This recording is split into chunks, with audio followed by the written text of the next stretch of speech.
So a quick tip about your histogram.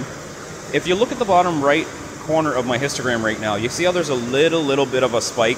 Not much, but just a little bit. That indicates that there could be some clipping in my highlights. Now, what's going to happen when I take this picture? So we got a 2-second self timer. So I'm going to count down 1, 2, and then it's going to take a picture.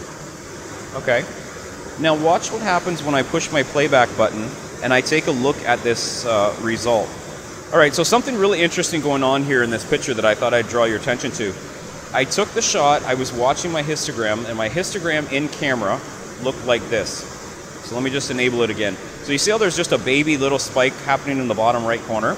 Now watch what happens when I push my playback button. I bring my picture up. Look at how much highlight detail is showing that it's being clipped. So you see where the blinkies are happening? My camera is getting fooled because the preview that it's seeing right now is actually just a JPEG preview.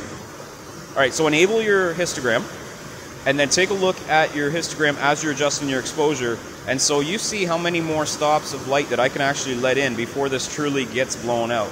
Like if I crank it up here, obviously I've got details in there that are blown out.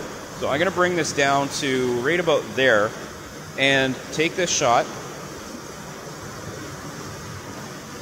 Alright, and now look at the back of the camera. When I push playback, it thinks that all of that information is blown out, and I'm here to tell you that that is not the case. If you are shooting a raw file and you want to get that detail recovered, trust your histogram in your camera versus the actual preview that you're seeing on the back of the camera.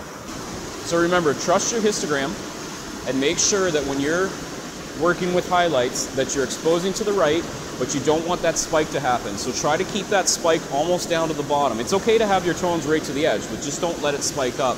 And you're going to find that in post-processing, in programs such as Photoshop and Lightroom, that when you go to adjust your highlights, you're going to recover all that information back. So even though your camera doesn't think that you have that detail in there, you got to remember that it's because you're dealing with just a JPEG preview.